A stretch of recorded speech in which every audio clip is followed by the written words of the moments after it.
Good morning students, welcome again. बच्चों, आज मैं आपकी हिंदी व्याकरण की बुक में से पाठ 4 आपको पढ़ाऊंगी, जो कि शब्द और वाक्य पर आधारित है। इसका टॉपिक है शब्द और वाक्य। बच्चों, आपने अब तक भाषा, वर्ण, वर्णमाला एवं मात्राओं के बारे में पढ़ा। क्या आप जानते हैं कि 2 या 2 से अधिक वर्णों के मेल से शब्द बनते हैं? आपको समझ आया बच्चों? शब्द क्या होते हैं? शब्द वही होते हैं जिनका कोई ना कोई अर्थ होता है, अतः शब्द सार्थक ध्वनियों के मेल से बनते हैं। सार्थक शब्द अपना विशेष अर्थ प्रकट करते हैं। शब्द वही होता है बच्चों जिसके अंदर जो दो या दो से अधिक जो शब्द वर्ण होते हैं उससे शब्द बनता है और उसका एक सार्थक अर्थ भी होना चाहिए, तभी वो शब्द होता है। अगर उसका कोई सार्थक अर्थ नहीं है और अगर वर्ण आपको मेल करके आपने कोई वर्ण शब्द बनाया है तो वो शब्द नहीं कहलाया जाता। उसका एक अर्थ होना चाहिए। जैसे मैं अभी आपको नीचे समझाऊंगी तो इसकी परिभाषा आप देख लीजिए बच्चों कि शब्द किसे कहते हैं।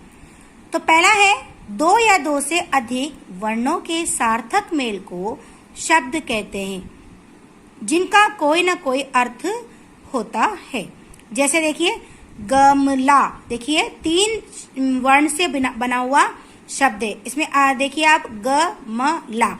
अब इसके अंदर आपको लग रहा है कि ये एक सार्थक शब्द है। गमला का मतलब हम सब समझते हैं ना, जिसमें हम पौधा लगाते हैं। भवन, अब देखिए किसी घर का नाम होता है, घर को है भवन कहते हैं। सिपाही, ओके। तो ये 3 सार्थक शब्द आपको मैंने समझाए। तो अगर कुछ और जैसे कि पकर, अब ये कोई अर्थ नहीं, कोई शब्द नहीं बना, बिकॉज इसके अंदर कोई सार्थक अर्थ नहीं है। तो शब्द वही होता है जिसका कोई सार्थक अर्थ हो। अगर उसका अर्थ नहीं होता है तो वो शब्द नहीं होता है। तो वर्णों के सार्थक मेल को शब्द कहते हैं। उसमें 2 से ज्यादा भी वर्ण हो सकते हैं, 2 भी हो सकते हैं, तभी वो एक शब्द बनेगा। अब आगे देखिए बच्चों शब्दों के भेद। शब्दों के भेद यानी कि शब्द के आधार पर शब्द 2 प्रकार के होते हैं। शब्द कितने प्रकार के होते हैं? 2 प्रकार के। जैसे एक है निरर्थक, दूसरा है सार्थक। तो ये सार्थक और निरर्थक 2 भेद हैं जो अर्थ के आधार पर शब्द के 2 प्रकार होते हैं। अब आगे देखिए बच्चों, सार्थक शब्द किसे कहते हैं? अब सार्थक शब्द का क्या अर्थ है? वर्णों के मेल से बने ऐसे शब्द जिसका कोई ना कोई विशेष अर्थ होता है, वो सार्थक शब्द कहलाते हैं। जैसे अंगूर, हाथी, साइकिल, इनका अर्थ समझ रहे हैं आप?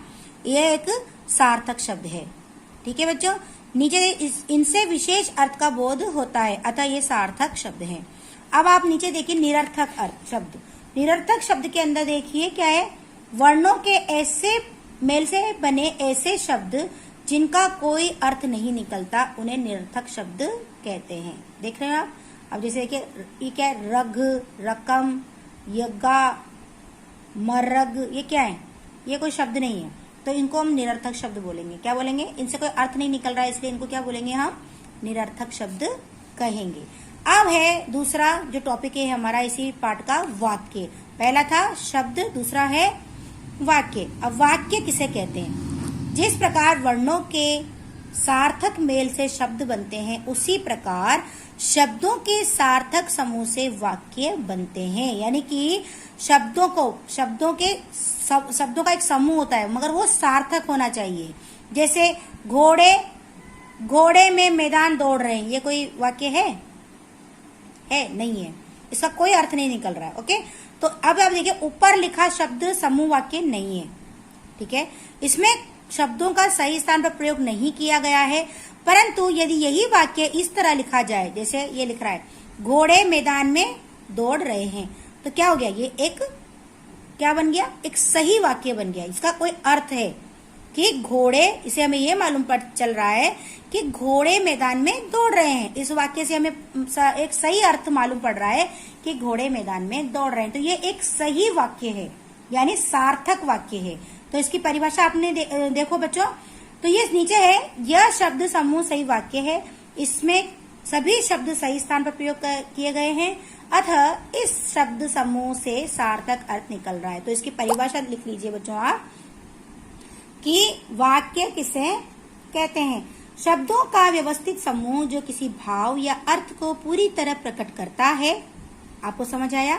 शब्दों का व्यवस्थित समूह, व्यवस्थित होना चाहिए, शब्द होना चाहिए, एक से ज्यादा 3-4 शब्द होना चाहिए, मगर वो व्यवस्थित होना चाहिए और सही सही जगह पे उनका इस्तेमाल होना चाहिए। दूसरा, उसका अर्थ भी सही होना चाहिए, सार्थक समूह होना चाहिए। तो शब्दों का व्यवस्थित समूह जो किसी भाव या अर्थ को पूरी तरह प्रकट करता है, वाक्य कहलाता है। आपको समझ आ गया कि वाक्य किसे कहते हैं? शब्दों का व्यवस्थित समूह। शब्दों का नंबर 1 शब्द होना चाहिए, उसमें व्यवस्थित समूह होना चाहिए और उसका सार्थक अर्थ हो, जो किसी भाव या अर्थ को पूरी तरह प्रकट करता है। उसको पढ़ने पे हमें मालूम पड़ना चाहिए कि ये एक अर्थ प्रकट कर रहा है, वो वाक्य कुछ अर्थ प्रकट कर रहा है, तो उसे हम वाक्य कहेंगे। ओके बच्चों, तो ये आपका वाक्य की परिभाषा हो गई। तो आपको समझ आया बच्चों कि शब्द किसे कहते हैं और वाक्य किसे कहते हैं। तो शब्द का आपको समझ ही आ गया कि 2 या 2 से अधिक वर्ण, 2 या 2 से अधिक वर्ण, ये देखिए 2 या 2 से अधिक वर्णों के सार्थक मेल को शब्द कहते हैं। जैसे गमला, भवन, सिपाही, इसके 3-3 शब्द वर्ण लिख से बना हुआ है, मगर इसका एक अर्थ सार्थक मेल है ये। ओके, तो ये आपका शब्द हो गया। शब्द के 2 भेद होते हैं। कितने भेद होते हैं? 2। पहला है सार्थक, दूसरा है निरर्थक। फिर आ गया वाक्य। ओके, तो वाक्य के अंदर आपको यह होता है शब्दों का व्यवस्थित समूह जो किसी भाव या अर्थ को पूरी तरह प्रकट करता है, वाक्य कहलाता है। तो ये आपका इस पार्ट का टॉपिक था, शब्द और वाक्य, जो मैंने आपको अच्छे से समझाया है बच्चों। आपको आई होप आपको समझ आया होगा। आप इसको एक बार और रीड कर लें। इसका जो PDF है मैंने आपके ग्रुप में डाल दिया है, ये वाला, ये देख लीजिए आप। ये सब सही शब्द आपको, जो निरर्थक शब्द बने हुए इनको सार्थक शब्द बनाया है। ये देखिए, तरबूज, शहर, फल, भगवान, लाल किला, घर, दरवाजा, किताब, मोर, किसान, लड़का। अभी देखो वाक्य भी ऐसे इधर उधर हो रहे हैं, शब्द इधर उधर, इनको सही अरेंज करना है हमको। तो गए देखने ताजमहल हम, ये कोई अर्थ नहीं है वाक्य का। हम ताजमहल देखने गए, ये सही है। कविता गाना गाती है। मोहन खाना खा रहा है। माँ बाजार जा रही है। अध्यापक बच्चों को पढ़ा रहे हैं। और दूसरा इसका सही उत्तर पर टिक का चिन्ह यानी राइट का चिन्ह लगाओ। तो है शब्द किसे कहते हैं?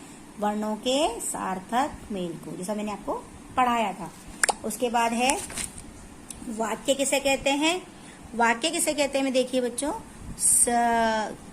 सार्थक समूह के शब्दों के सार्थक शब्दों के समूह को वाक्य कहते हैं। दूसरा भाषा बनती है, किससे बनती है? वाक्यों के उचित संयोजन से। दादाजी कर रहे हैं सैर, ये सही वाक्य नहीं है। इसका सही वाक्य क्या है? दादाजी सैर कर रहे हैं। तो ये आपके मैंने PDF में डाल दिया है। और ये दोनों प्रश्नों का भी मैंने आपको कॉपी में लिखना है। आपको ये मैंने PDF कर दिया है। शब्द किसे कहते हैं, वाक्य किसे कहते हैं, दोनों की परिभाषा आपको लिखनी है, जो मैंने आपको PDF में डाला है। आपको कॉपी में लिखना है। ये दोनों प्रश्न आपको कॉपी में लिखने हैं। ये ओनली आपका बुक के अंदर ही फिल करना है, ये वाला, और ये आपको कॉपी के अंदर फिल करना है। ओके बच्चों, तो आज इतना ही। मिलते हैं फिर हम अगली वीडियो में। तब तक के लिए बच्चों बाय, टेक केयर।